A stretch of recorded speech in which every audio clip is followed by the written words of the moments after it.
live and online. It's Sleepless with Steve and the Movie Book Club with your host, Steve Pulaski.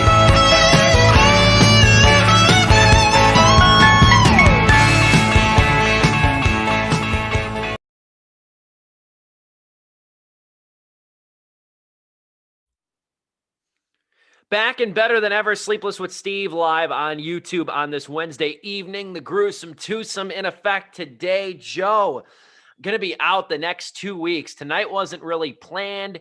Had something he had to take care of tonight. We understand, we respect.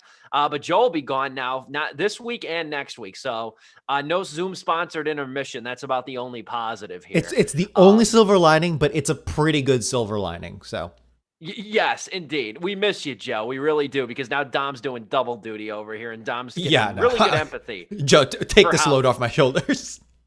But I will be okay. But we'll thrive. We'll thrive no less. But good to be with you. I'm Steve Pulaski, Dominic Guanzon over here on screen. I'm going to see how long I can go before I have to turn on my ambient mood lighting over here. It's that time of the season. Long I can make it, because I got my window open right here in my living room, and it's still a little bright out here in north central Illinois. But good to be with you. We come to you live and in living color every Wednesday evening, 8 o'clock Central Time, coast to coast, border to border, for Sleepless with Steve. Now, we got a couple topics to talk about today. I don't have a ton to say about Mortal Kombat, which is our review coming up. Joe did. So I'll have to carry all that on my shoulders, which I feel bad because. So Steve, here's the funny thing though, Steve, you have watched the original 80s, 90s Mortal Kombat 90s. Movie. Gotcha. Yep. And I have not. So funny, but okay. All right. It's going to be a weird dynamic, but we'll get through it. So carry on. Yeah, and you're talking to somebody too. I played one Mortal Kombat game about 9 years ago in an arcade. So I am no expert on this game by any way, shape, or form. I never liked fighting games very much. So Street Fighter, Mortal Kombat, a lot of those games, I just never played. They're a special breed. We'll talk more about that in the review, but yeah, they're a special breed of video game. Yeah, give me my Grand Theft Auto. That's what I played. There you go. But anyway, if it was a Grand Theft Auto movie, I could talk your ear off about the history. But anyway. Me too, actually, yeah. For sure.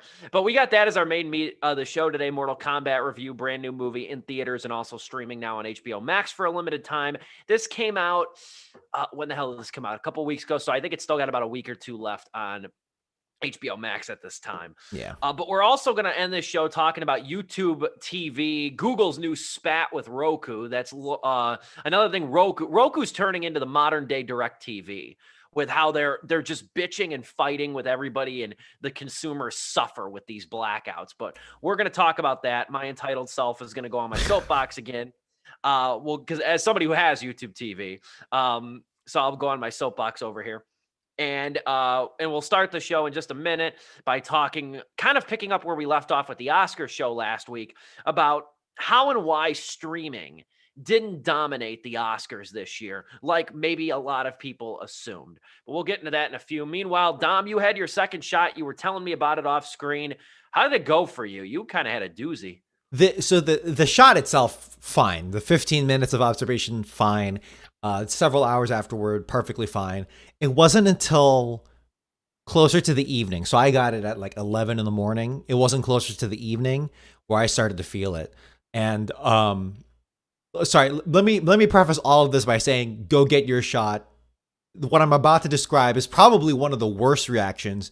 Doesn't matter. Peanuts compared to actual COVID, the actual effects of people who you could be possibly spreading it to, whatever. Get your shot. This is not me making in any way, shape, or form a case against getting the vaccines.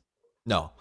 But in terms of my experience, I got to tell the truth, man. I ran 102-degree fever that night and the next day, and I was getting some nausea, and it friggin' sucked, dude. It was not. I have not been that sick in years. I don't get sick often. There are whole years where I don't get sick at all. This was really bad.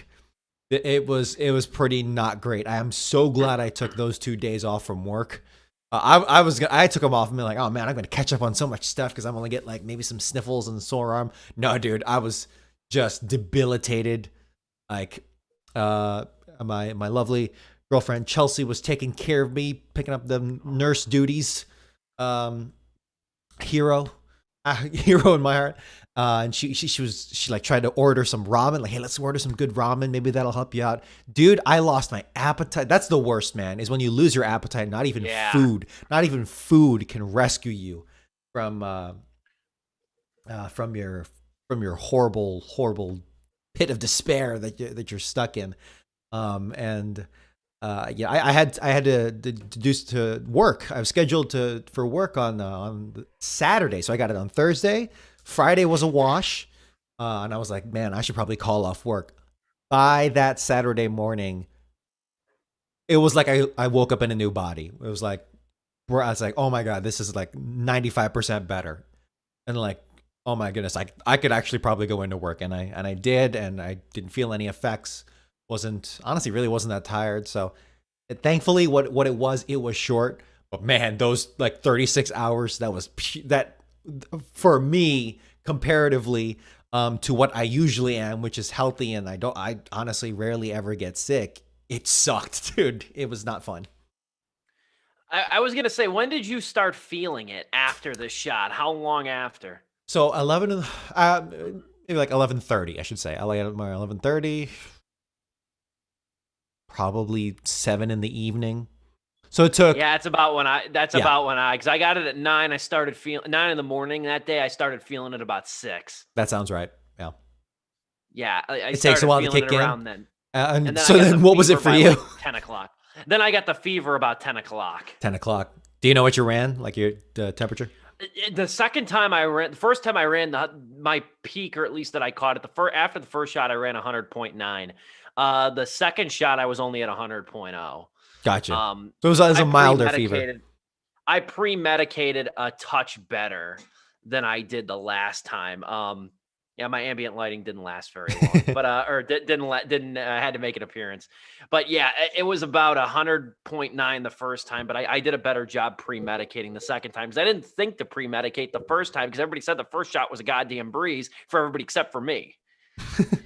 Yeah, I didn't 'cause pre-medicate at the all. I first didn't shot do was that. both shots sucked the day after. I'm not gonna lie, for me, both shots sucked the day after. But I would go as far as to say the first one was worse the day after for me. Maybe because Gotcha. I wasn't Good for you. expecting it, but I had a worse headache that evening. By the time I did the show last week, which was the night of the second day, I was pretty good. I was pretty good. Hmm. Yeah, That I morning bit was the rough. bullet, bit the Tylenol actually, and I swallowed it. But either way, I actually caved and took some Tylenol PM, and I was like, dude, I can't. I rarely take this, if ever. I try my best. If I come home from a headache, maybe it's like a stress headache or whatever, I'll be like, I'll sleep it off. I'll drink some cool Oh, water or warrior. whatever, lay down. No, man, I caved. But you know what?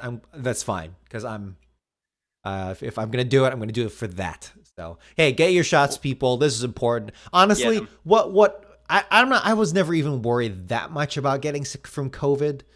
Although maybe if I did, I probably should be. But you know what I was actually afraid of is the fear of spreading it to others, which That's what it was for me. you still can too.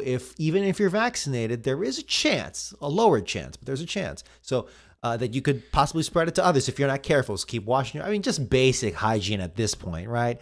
And you know, I'll happily wear the mask until 6 months after they say it's all clear. I don't care, man. The mask I don't give a crap about the mask. They're perfectly fine to me. So I'll keep wearing them. But yeah, hey, if I can take this, you can too. So get them, man.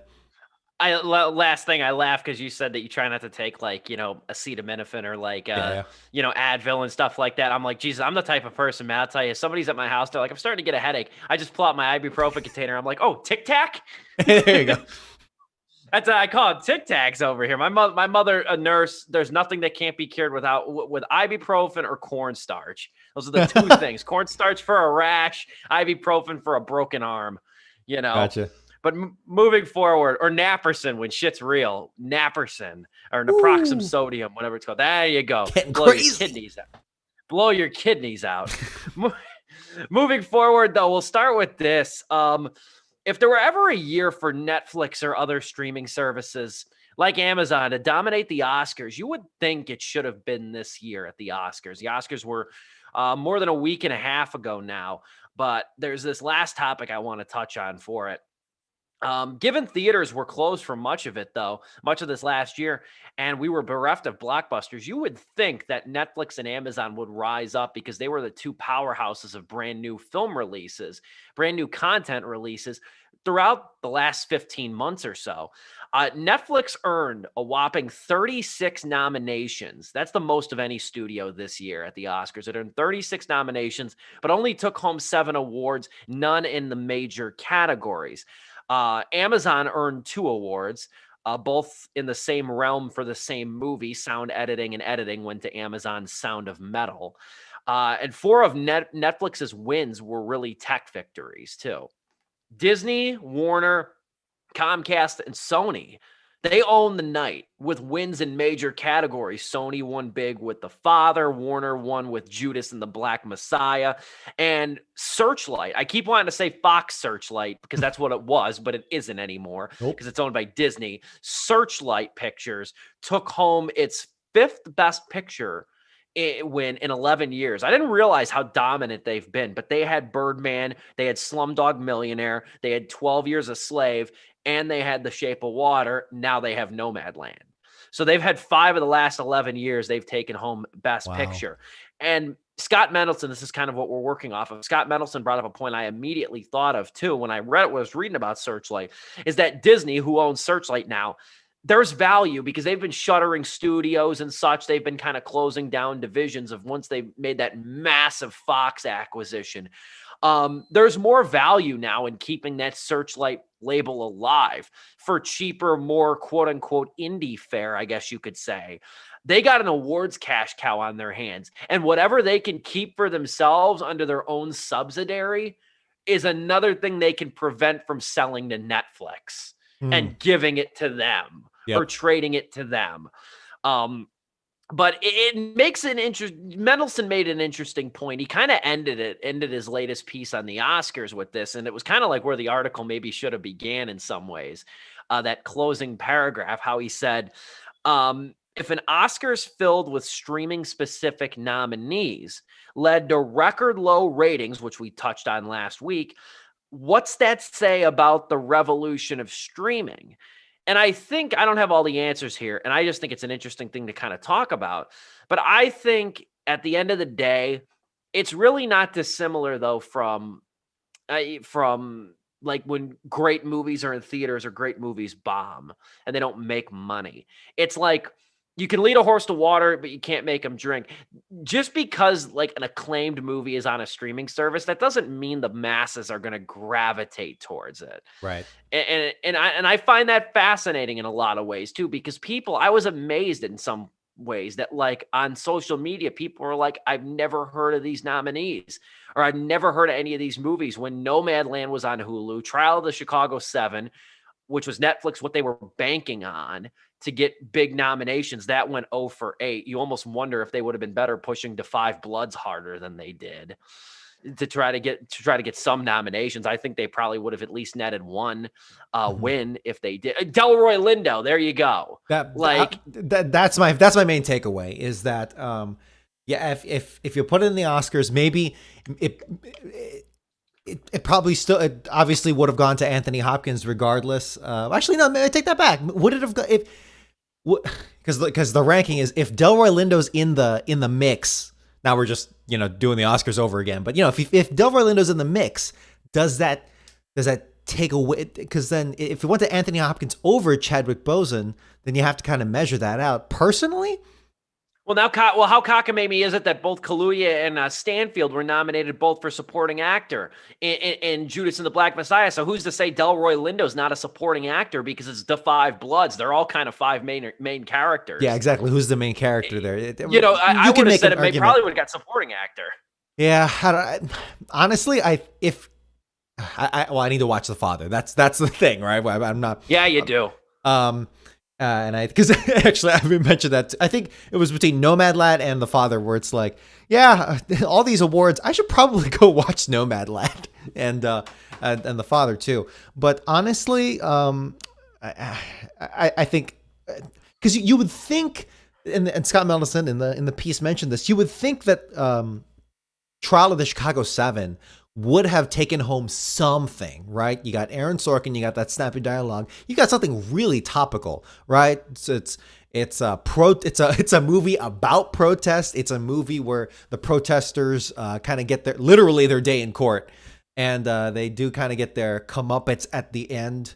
Maybe you can't so say that about the actual real life people as well, but in terms of just how the dynamic is, you would think it'd be a winner. I would imagine the producers are thinking there, man, we had everything lined up here. Why didn't that take home something? I can see though that maybe that movie didn't quite have the edge or the X factor that it really needed to at least compete with all these, Promising Young Woman had something a little more edge to it. Minari had something really refreshing to it as well, despite being a very subdued movie that kind of seems like Oscar bait, but in actuality, it's really more to it than lies underneath that surface, that muted surface. So I can see that too. I mean, honestly, the truth is, Bill Maher was right. The movies are just really sad this year, so that's the reason. And they paid for it, but no, I'm kidding. Screw Bill Maher and that dumb take. Yeah, it's tricky because you would think, and that's honestly going into the pandemic, I was thinking, damn, Netflix is gonna sweep. It's gonna take off. All these, Amazon Studios. It's got that Bezos bucks running behind it quite nicely. Even Steve here is playing with his lighting. Everyone's getting experimental and stuff. But honestly, at the end of the day, people just people want to watch what they want to watch. And I think it's like how Godzilla versus Kong. There you go. I keep getting the two confused on who came first, but I think it was Godzilla versus Kong. Yes, Godzilla versus Kong. You like to say King Kong versus Godzilla. You like to be very deliberate with it. But Godzilla versus Kong, just how that wound up being kind of a sleeper hit at the box office. Not so much critically, in my opinion, but at the box office, what little box office streaming numbers we have these days. That's what I mean. It kind of took off and kind of culturally too, at least just for a hot moment. You still go to the old standbys, blockbusters, big budget action and all that stuff. So in terms of what Netflix tried to bring to the table, the math still doesn't quite pan out with it, That's kind of the consensus that I came to. And I mean, I think it's more to the fact too, like when it comes to the Oscars specifically, I think there's a number of arguments, and we touched on them last week, that you can make about award shows doing well, just ratings wise. Because you would think, like, in a year where everybody's stuck at home, you think that the ratings for stuff like that, it's something to watch. Consider a year ago. I just keep thinking back to a year ago. We didn't have any sports. We didn't have shit. Like on TV, there was really nothing in the way of live TV outside of news. Even as much as a year ago, sports didn't come back. I don't think the NBA came back until like June, in late June. So we had about 3.5 months where there was just a deficit of everything. So you think that like award shows and such would be appointment viewing, but it just wasn't the case. I'm interested now to see. I haven't really looked at the numbers. I'm interested to see what kind of a bump Nomadland got after winning Best Picture. But again, if not many people are watching the Oscars, how many people are going to care? But at the same time, though, it'd be interesting to see that. Same with Rentals for the Father, because that's still not available on any service. Yeah, that's also just a bigger thing as well, which we kind of talked, as you mentioned, and talked about last week with the Oscars being at its absolute worst ratings, I think, in its history, or at least in modern history. Yeah. Where it's like, yeah, dude, people may not have necessarily been in a new movie this year kind of thing, where it's like the market, the general population hasn't truly adjusted, and things are just up in the air. Everything's a wash. You can't trust the numbers from, April through the summer. You can't trust those numbers in terms of box office or critically or whatever. Maybe not so much critically, but the box office numbers, right? Where it's like, what do you do with the return on investment there? And, I'm sure there'll be some back and forths in the next several years about like, well, this movie didn't do so well. Well, that was the pandemic, man. Everything was weird that day. You don't know. But yeah, it is interesting because there's a link in the original piece to another one where I think this also no, it was Dawn Kimalus Kim Shimaluski with Netflix once again loses out in the Best Picture sweepstakes. This was a bit ago, and yeah, you would think with the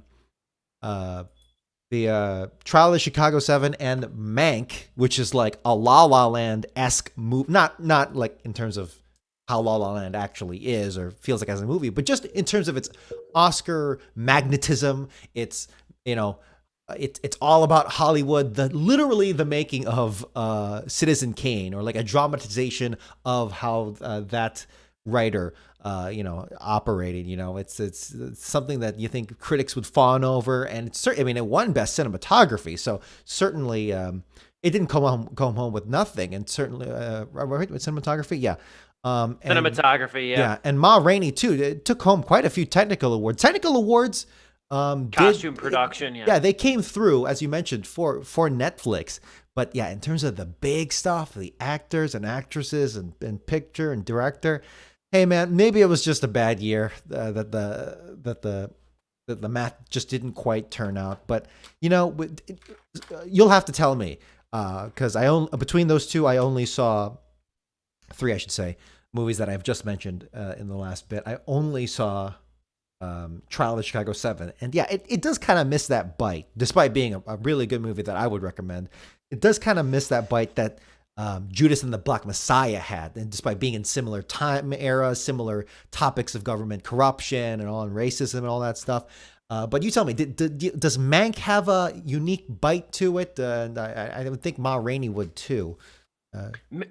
Mank is just so entrenched in the period. Yeah. That makes it really great. I mean, it's a commitment to, like, that movie. You can't make that movie, Fincher, unless you are extremely well versed in that era of Hollywood and how deep it is, because there's certain scenes that you just you just come into as a viewer, and they're talking about politics of the era. They're talking about, popular moguls of the area. It sounds right up my alley, honestly. I don't know why I didn't see it. It's so lived in. It's so lived in. I mean, here's the thing.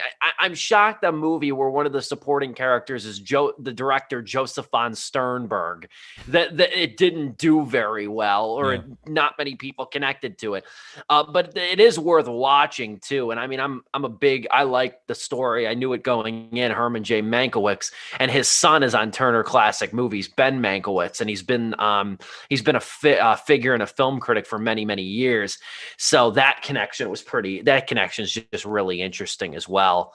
But I don't know what I'm talking about. I did see Ma Rainey as well, and that August Wilson, dude, we were talking about him when we reviewed that movie. Man, I need to watch Fences because that I brought on my cat last week, and now you have, but yeah, dude, it's. I think it's just the dice rolls didn't land, because obviously Chadwick Boseman was a fan favorite to win, but that didn't quite turn out there. So that the big moment there sadly just fell with a thud. Which no disrespect to the great Anthony Hopkins, but also Viola Davis competing against some pretty awesome nominees as well too. There is that factor where it's just luck of the draw this year. It was just bad. The other movies just did pretty damn well. So I don't know. Any final comments, Steve? No, I think you nailed it right there. Spent a little bit longer on that than I thought. I'm wondering, did I say Ebert? Did I say Roger Ebert? Because this is my cat Ebert right here. He just he really got clingy just in these last couple of minutes, and he's as big as a house too. So that doesn't help. He weighs as much as I do, but. Anyway, we'll move forward. However, we got this movie to talk about. And like I said, sad that Joe's not here for multiple reasons, because I know he would have contributed to this discussion very thoughtfully. On Mortal Kombat, the new Simon McQuoid movie, I believe is how you say his name. Mm-hmm. It's interesting. That would be my guess. Simon McQuoid, we'll go with that. But before we get into his movie, though, I did watch a couple weeks ago in preparation for this movie. I did watch Paul W.S. Anderson. This is before he had the W.S. He was just a simple Paul Anderson when he made this movie. And then Paul W.S. Anderson, you'll know who went on to direct the Resident Evil movies. He did that Three Musketeers movie a few years ago. I actually think he did something semi-recently, but I've never been the biggest fan of him. I never watched a ton of his stuff, but I do think that he's a really interesting kind of populist filmmaker. And his first movie was Mortal Kombat. Back in the early 90s. And it's worthy of a critical reevaluation. I'll say this much, because for years, the running joke has always been that video game movie adaptations suck, and most of them do. But Mortal Kombat, though, the original, it's actually worth watching. I thought it was a pretty good movie for what it was. It gave us familiar characters with sort of accurate personalities. Johnny Cage, who's not in this one, he's teased very cleverly. But I'm glad he wasn't. I'm glad he wasn't. Sure. Yeah. I'm not going to disagree there. But the original too also had kind of a serviceable foundation for the narrative. I didn't watch Annihilation. I ain't going that deep. But and it also had kind of varied combat. The only criticism that's still that's levied against the original Mortal Kombat movie, which is valid, is that it's PG-13 and it's pretty much almost bloodless, which is kind of weird. Like that they went all out in every other aspect, but there's no fatalities in that movie. It's really just kind of a conventional martial arts movie where, you know, there's fighting and everything, and there's like impossible acrobatics, but there's really no style and there's really no gore. Now, by comparison, Simon McQuoid's reboot of Mortal Kombat, which is now in theaters and streaming on HBO Max, that offers really serviceable characters, kind of a lackluster narrative. But my God, is this movie bloody and gory and relentless. Like, it's not so much realistic, but you know what this movie did just to start things off? I'll go to you, Dom. Yeah. This movie gave me very big Sam Raimi vibes. Huh. Okay. Yeah, I can see that. Yeah.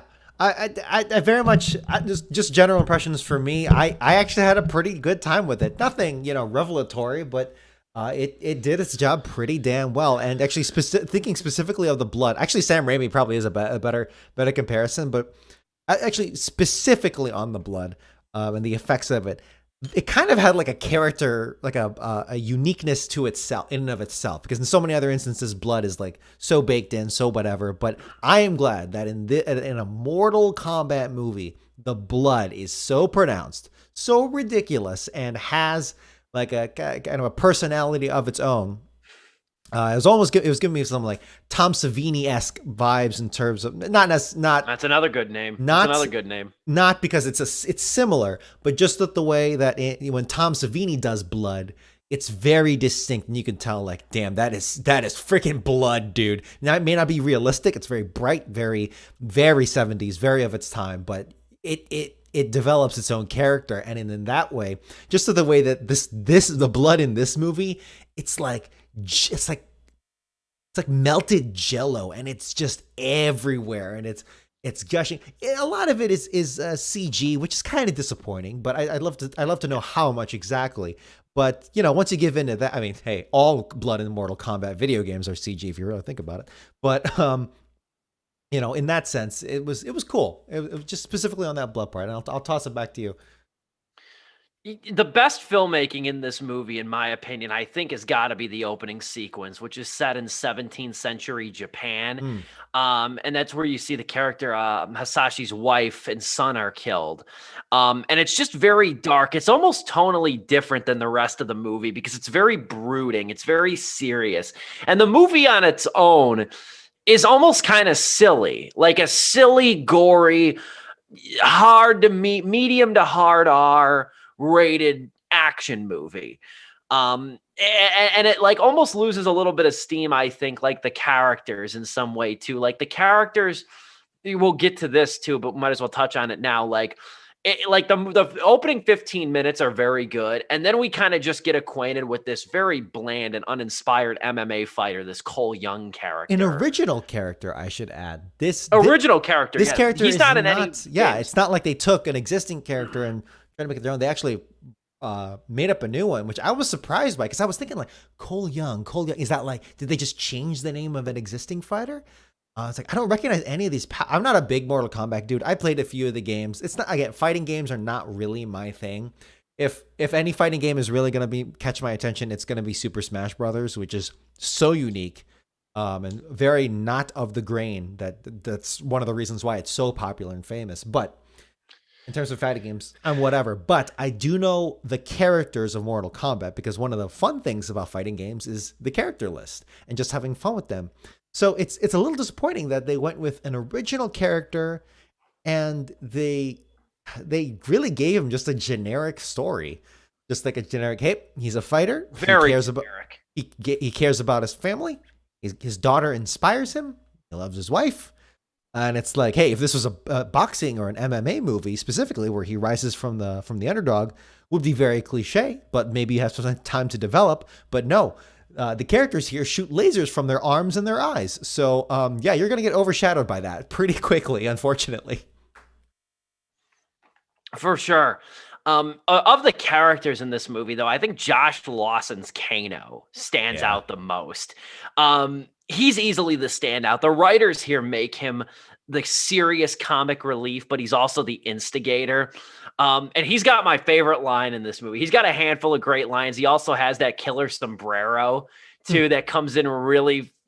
Or that's one of the monks. The line about the killer sombrero, yeah. That one. But my favorite line, though, of the whole thing is when he says, is when the monks are giving him just endless crap, like really testing his patience. And he says, "Ain't you, it is a good time to be one of those silent monks." He's funny. Josh Lawson really got into the character here. And he stands out, I think, like, I don't know how especially memorable this movie is going to be, because I think in my opinion, once you take out Lawson, or once you consider Lawson, and then you consider some of the fatalities and just the relentless bloodiness of this movie too, I think once you take that out, once you address that, there's not a whole ton to go off of here. I don't think you so. know, it's very thin, but Lawson to me is the saving grace of this, just in terms of giving it personality, because so much of the cast doesn't feel like they have much chemistry with each other, at least in my opinion. They didn't come off that way to me. And I think that he kind of is the relief of that. There is the character of Jax, played by Makad Brooks. He's all right. He did for trying to get the character, he did pretty damn well. But he didn't really have a lot to work with. And, you know, at what point do you really go down that Jax route without turning into a stereotype in and of itself? I don't know how you balance that act. But it was all right. And then Sonya Blade, played by Jessica McNamee, who played Margaret Court in Battle of the Sexes. I was trying to figure out where I had seen her before. And I freaking love that movie, dude, for a variety of reasons. No, I'm not just saying that because Emma Stone makes out with another woman and for 2 minutes, but I legitimately do love Battle of the Sexes as a sports movie. We did talk about that quite a bit. Talk about a movie nobody speaks of. It sucks because I get that 4. Nobody saw that. Yeah, and let me get some focusing there. But yeah, that's a damn good movie. If you're a sports movie lover, I think you will love Battle of the Sexes. Just putting that out there. It's by the same man and woman who directed and wrote Little Miss Sunshine too. I can never remember their names. That's right. I don't believe so much they're sense. not. I can never remember their names. They're not married, but yeah, it's the same man and woman behind Little Miss Sunshine. Yeah, that's. And we brought up Battle of Texas in a Mortal Kombat movie, but yeah, that is the woman from that. And she does perfectly fine as Sonya Blade. Got some good charisma, got some moves, but in terms of those last two characters I mentioned, they're kind of the more subdued ones because they're more the straight ahead, by the books, good guy characters, which is perfectly fine. But that Kano is your X factor, someone to really have fun with, and I'm actually really glad they made him I'm actually not 100% sure what his status is in the storyline of actual Mortal Kombat video games, but turning him into like an asshole and into I think he was always an asshole, but a villain particularly, I'm totally down with that. And honestly, yeah, if they're gonna make another one of these, because they clearly do want to make a series out of this, which makes sense. Oh yeah, perfectly fine. I'd be okay with that. But if they're going to, they're going to have to bring him back. And they hinted at it like, yay, this is Magic Land, dude. We can do whatever the hell. So we're just going to revive Kano he was in hell, and then he's just so angry that I think that's actually literally one of the other characters too. So it's fine. So yeah, but other than that, good representation, Asian representation. along the board. Didn't play into stereotypes. Had a lot of fun with Liu Kang, Ludi Lin as Liu Kang, and Chin Han as Shang Tsung, and amongst many others. Bihan, Sub-Zero, Joe Taslim. I'm giving them all their due because Max Huang as Kung Lao, because the representation was good and they did the characters justice. And this is partially just the game's fault, but once you get past that surface level of just this character looks cool, they fight cool, they have a cool gimmick, can you really write a movie around them? I don't think you can. And that's always been the inherent problem to not just video game movies, but certainly for a surface level video game, not surface level, I shouldn't say that, but it's a fighting game, right? It's not like Uncharted where they have a lot to work with dramatic elements, or Last of Us or Halo or something where they can really dig deep into the lore there. Mortal Kombat, dude, it's people fighting. And I'm not saying there's not much of a story. It's like why the Street Fighter movies suck. Yeah, exactly. Amongst other reasons, but and I'm not saying it needs to go that deep because clearly they're trying to do something with the lead character of Cole Young, but how deep can you really go with it? That's why I should reiterate that where this movie lands and goes, I'm perfectly happy with it. I think it was it's very solid movie for what it is. I do wonder though if it'll hold up to a rewatch. I don't think so, because once you get past the winking moments, it doesn't quite have that rewatchability that a Sam Raimi movie might have, for instance, like an Army of Darkness or a Spider-Man 1. I think I watched Spider-Man 1 a few years back and I'm like, dude, yeah, I'm totally down for watching this again. It's got its issues, but there's just something about it that's really charming, that Mortal Kombat is missing. And that brings me to my main issue here, is that there's really not much of a reason to rewatch this. And that's not my main issue, but it ties into your take here.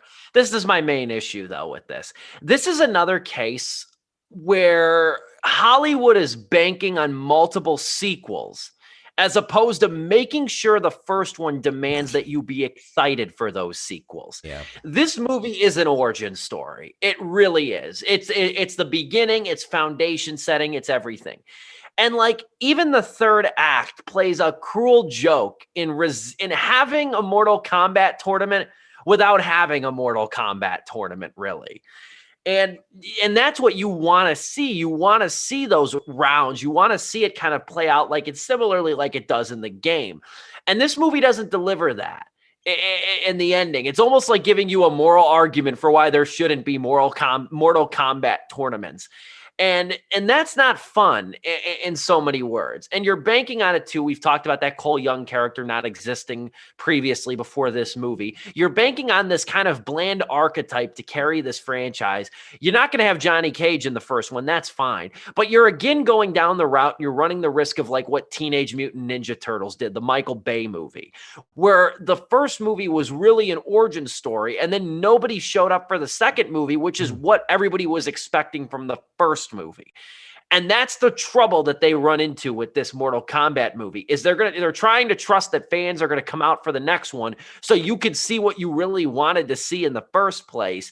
And you get some of it here, but you don't get a lot of it. And what you do get is a lot of development, in my opinion, that it doesn't really have much weight to it. This whole thing feels a little weightless. Where I'm not saying the Anderson movie was perfect, but the Anderson movie, even though it neglected the fatalities, there was enough style and characters to make you want a little bit more. Then you got Annihilation, and everybody was like, fuck that now. We're going to leave this alone for the next 25 years. But point still stands. Anderson didn't even do the sequel. But that's my biggest gripe, though, is it's, again, Hollywood. You think they would have learned by now with the Dark Universe. You think they would have learned by how many misbegotten franchises that they've bungled in their last 20 years, especially more recently. They would focus on making one great movie as opposed to setting up a damn universe for 4 more movies that might not see the light of day. And that's exactly what this movie tries to do. I agree, but however, that argument is not as strong as it usually is when we bring it to other movies. For instance, our old pal Scoob, 2020 Scoob, they tried to set up the Hanna-Barbera cinematic universe, which, by the way, I think the new Space Jam is also going to do. The new Space Jam is going to have a Hanna-Barbera cinematic, or Warner Brothers cartoon cinematic universe, because I saw like some Flintstones going on. I'm like, what the hell? Gonna reopen that portal to hell. Yeah, I mean, I think it's literally a portal that opens up. But anyway, yeah, it's. I don't think it's as strong of an argument here, or rather, as strong of a negative, because Mortal Kombat is a fighting game, and it's always been its own shared universe of characters. So when they hint at Johnny Cage at the ending, spoiler, not really, it's like, all right, it's fine. He's another character. And, honestly, I don't think this film could have used another one. Now, could they have made Johnny Cage the main character? Probably, because this guy wasn't really like the actor. I would have preferred that. Yeah, I would have preferred that. The actor was doing his best, but not really anything to work with. And the melodrama's like, okay, sure, whatever. But it's interesting. It's interesting to see what they could have done. What could they have done in the plot? Because it's very A to B. It's very A to B, and it's a strong. Let me say this: it's a stronger showing than, say. Oh no, I'm not going to go that far. But I will say it's it's a stronger showing than most. I don't know why I'm thinking this, but Onward, right, which is a very different movie, but it's got that magic element, and it's trying to, you realize like tried to set up its own world where it's like, hey, here's fairies and magic and all this stuff, but in the real world, and it's trying to set up its own world, that's trying to make it lived in, but ultimately it just winds up being bland, and it's like, why did this need to be a thing at all? And Mortal Kombat kind of has that thing to it. What could they have done? I don't know. I'm glad that they added the violence. Maybe. Oh, okay. Here's what's actually, I'm actually going to tie it into a point that I noticed immediately, which is that, dude, the fight scenes here, as cool as they are on the surface, man, they leave me wanting more. They really did leave me wanting more because they cut so freaking much, dude. They cut so much. Yeah. And if Joe was here, he probably would have been his first point. And he would absolutely be railing against this as much as I am. Now, I'm not a fight coordinator. I don't freaking know really what I'm talking about, but I can feel this. And once you begin to notice this, it's going to bother you till the end of time. And I'm not saying I need like a 20-minute uncut single take, action sequence. That's whatever. I'm not asking for the stars and the moon, but dude, that first fight alone and every subsequent fight, they are cutting on every freaking punch, it seems like. And it is so annoying and so sad, because how cool could it have been where, okay, maybe this movie didn't really have a lot going for it in its story department, a little bland, a little generic. You get some cool wink wink moments here where it's like, Kano wins, or flawless victory, or whatever.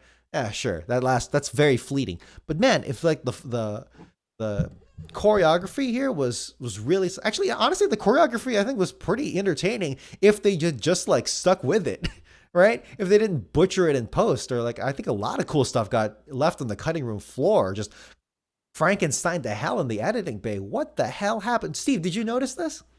I hear what you're saying. I wish I could remember the film critic that brought this up, but he even said too, I read him and he said that like what this movie needed, and it's no disrespect to Simon McQuoid, this movie needed a more accomplished director behind the camera.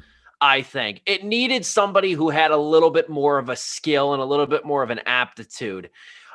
Even in the editing bay, because there's a lot of cuts here. There's a lot of cuts that seems to obscure like shaky videography or uncertain videography or camera placement. There's a lot of weirdness going on in some of the battle scenes. And like, in some aspects, I was maybe a little bit more distracted by the gore and just the abundance of bloodshed to really care. But you're totally right, though. That is another point. The fight sequences are welcomed, but they're not especially great. If you give this to like a stunt coordinator, because Simon McQuoid, I don't know if you mentioned this or not, but it basically just directs commercials, which I don't mean to put him down. It's a good profession. It's good money, and there are some damn good commercials out there. But if you had given this movie to like a stunt coordinator, a specific stunt coordinator director, who's the person that did Extraction, right? Where stunt, like there's a lot of that's a good one. There's a lot of stunt people that are starting to get behind in the director's seat. And honestly, I am all for that. Maybe, yeah, their stories are bland or generic or whatever. But dude, if you can get me that action sequence that blows my mind or that leaves me wanting more or that, at the very least will hold up well in a YouTube clip 7 years from now or something, it's like, damn, you have made something really worthwhile here. And I'm glad that you did that. I had to look up his name. It's not the guy who did Extraction. Sure. You know who I think would have done this movie pretty well is David Leitch. That's the guy who did Deadpool 2 and Atomic Blonde. Oh, he's yes. He's a stunt performer. Yes. And he did Hobbs and Shaw, which I didn't see. But I can imagine this guy. I just think back to Atomic Blonde and yes, Deadpool I love that 2. movie. That's a guy. I'm sorry. I love the fights style in there. I love the fights and the violence in Atomic Blonde. Lot to be desired, not me lot to be desired, but I actually had some issues with it. I actually forget where I stood on that movie. I need to watch it again. But those fights, yeah, that is the best thing to come out of that movie was the fighting, in my opinion. Easily. It was damn good. And Charlize Theron kicking ass like she always does. That's the Furiosa sequel. That he would have been an interesting person, David Leitch. He would have been an interesting person. Yeah. To direct this movie. It needed a more sure hand in the director's seat. I'm going to go that far. Or at least in the fights. Yeah. And I think I won't go so far to say that the fights were bad. I just think, yeah, you're absolutely right. You know what? Then yes, you're right. The director's seat needed to be filled with. The butt needed to be filled by someone with a little more glute on them, with a little more firmness on them for getting beat up and beating people up for a living for a while. You know I might have to steal that line down the road. Take it. We'll kind of go into concluding thoughts here, just star ratings and such.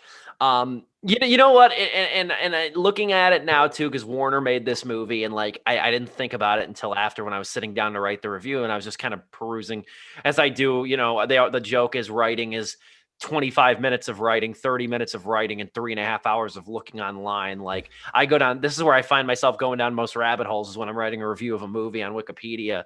But no, I didn't think about it though, until I was writing the review and doing just ancillary research, was that this movie, Mortal Kombat, it really fits right in with other middle of the road video game adaptations helmed by Warner Brothers, which you had the most recent Tomb Raider movie. You had Rampage with The Rock. You had Detective Pikachu, which I was not a big fan of. Yeah, I've not seen I was not a fan. Those three, like this fits really well. Like we talked about Tomb Raider. I don't think any of us were big fans of Tomb Raider. We didn't see Rampage. Joe might have. And Detective Pikachu. I wasn't a fan of this movie. I think Mortal Kombat's better than at least those. Haven't seen Rampage, but it's at least better than Tomb Raider and Detective Pikachu. Tomb Raider, I think I remember. It's like I think we said that. Yeah, Tomb Raider. Was freaking Alicia Vikander, good Lara Croft in that movie. Bad movie. Bad Tomb Raider movie. Bad everything else. The plot wasn't half as good as the Angelina Jolie movies, either of them, Cradle of Life or Tomb Raider. It wasn't as good as either of those. And it also, too, like even some of the choreography, like a lot of it was cycling, didn't look half as good as something like Premium Rush. Sure. With Joseph Gordon-Levitt. Yeah. That great movie, again, nobody really talks about. But for me, Mortal Kombat's 2.5 out of 4 stars. I think there's a decent amount to like about this movie. I think it's got some personality, at least in some of the bloodshed, at least a little bit more character in some aspects. But there's I hope, I really do, again, no disrespect to McQuoid, but to disrespect McQuoid over here, I do hope the next one finds a new director. I think they need to give it to somebody with a little bit more stylistic, with a more stylistic approach. If nothing else, I think he's good in certain moments. Like the opening scene, I think is really well done. But the opening scene, even in some ways, with that dark tone, feels like it's opening for another movie. Yeah. And we'll see what direction they take with the sequels, because it's kind of putting them in limbo. Because I don't think this movie's going to go gangbusters at the box office, since it's still coming out relatively early into theaters reopening across the country. But it's 2.5 out of 4 stars for me. I think it's likable. And Josh Lawson, though, man, Josh Lawson really killed it. He did his 1-2 thing with this movie. I have to give respect to his character Kano, and I do hope they find some magical loophole or some crap to bring him back in the sequel. They have to, honestly. There's gonna be a glaring hole if he's not in there, and I think from fan pressure they will. But it's 2.5 out of 4 stars for me. Not a bad movie. I wouldn't advise against seeing it. Yeah, I'm actually going to give it 2.5 out of 4 as well, because we've kind of been railing it for a majority of the review, but it's not bad. You'll I think you'll, if you have even an inkling of an interest in magic or fighting or all that stuff, or just good old fashioned violence, I think it'll be a nice Tuesday night adventure. But in terms of like the integrity of the Mortal Kombat franchise, or even just as a standalone movie, it's really nothing to really write home about. But it sucks because the characters are actually pretty damn all right. They're pretty decent. They're pretty solid. They actually did justice to like the representation. They didn't have any white guys playing Raiden, or something like that going on, or and the costuming was pretty on point too. No wacky redesigns. They're staying kind of true to it. But just the weird decisions of like not getting a stunt coordinator to helm this movie, or to really take more charge on this movie somehow, or because it's literally a fighting video game. You would think in this day and age, where you have movies like Extraction or Atomic Blonde, where those are really, they really stand out, that it's not really coming together.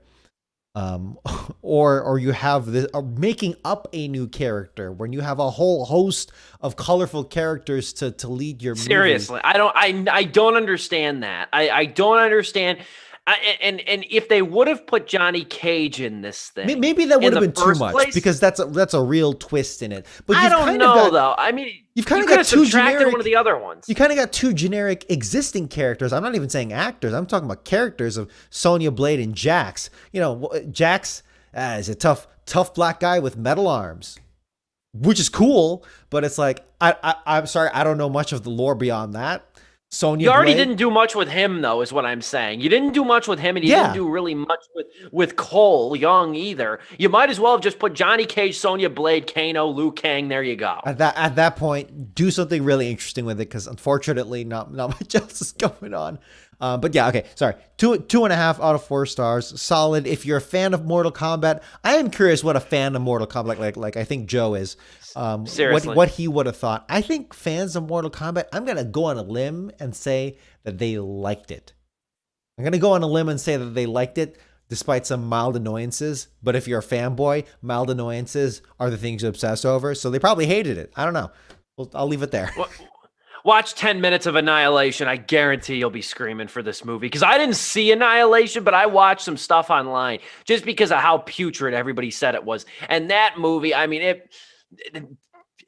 that's a stretch to call that a movie. I'm just going to say that. I only watched about 10 to 15 minutes of it. It's a stretch to call that thing a movie. That's bad. That's a horrific thing, whatever they made right there. But anyway, like that movie sucks so bad I didn't even watch it. That ought to tell you something. But anyway, we'll march forward. Not a ton of time on this topic. Doesn't really warrant it, but I think it's a situation worth keeping your eyes on. And we've kind of become, I think, known. These are some of our most popular videos. I'm going to say that this one won't get viewed, but some of our most popular videos are wind up when we were talking about like streaming service beef, like when we were covering like point A to point B on how Roku didn't have HBO Max and Peacock on last year on their services. Well, now Roku's bitching and moaning again. I said at the beginning of the show, I grew up with DirecTV, and just a little background here. I grew up with DirecTV. My parents have had it since '93. Ever since I was a kid, DirecTV always seemed to be beefing with somebody, whether it was Viacom, and then whether it was Viacom, whether it was CBS. There was a WGN blackout about 7-8 years ago for like 5 months. Like 5 months, you could not watch WGN with DirecTV. And Viacom blackouts were the worst as a kid. Every 2 years, DirecTV and Viacom would get into a pissing contest with each other about paying for like the right to broadcast their networks. And when the Viacom networks would go dark, I would be a miserable human being, because they had everything. They had BET, they had MTV, they had Nickelodeon. Yeah. They had everything. And I'm like 10 years old over here. Oh, I was pissed. I think that's why I started watching infomercials when I was a kid, because there was shit else to watch when Viacom and DirecTV would beef. But I'm talking about cable blackouts because if you thought streaming would put an end to the era of blackouts, you'd be mistaken, because now Roku and Google are going at it right now. They've been negotiating a new deal for YouTube TV as of late. YouTube TV is a popular streaming service, a very good streaming service, I must say. It's got over 3 million subscribers. It comes with a plethora of channels. It's one of the few streaming services that's very conducive and very cost-effective towards live sports.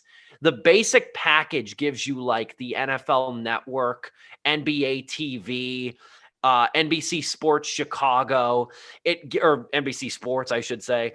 It gives you a lot of local area stuff. And the cool thing about YouTube TV is when you sign up, and if you move like I did, or like my buddy did, he's in Detroit now, but he signed up in Chicago. It focuses on your location from when you're at home. So he's in Detroit right now. He gets all the Chicago sports. And that's nice. So YouTube TV is a very good streaming service, has a DVR in it. It's a very great streaming service, I will say. But Roku, as of now, as of today, May 5th, Cinco de Mayo, Roku removed YouTube TV from its marketplace. As of today, if you have YouTube TV downloaded on your Roku, you're still safe. You can still view it and watch it, but don't remove it. And there's talks now that YouTube TV could be effectively gone from all Roku platforms, even those who have it and subscribe to it, as early as next week. So Roku has said it's really not money that's tying these negotiations up. Funny. Money plays a part in it, but that's not the entirety of the negotiations. Roku has not asked for $1 of additional financial consideration from Google to renew YouTube TV, unquote.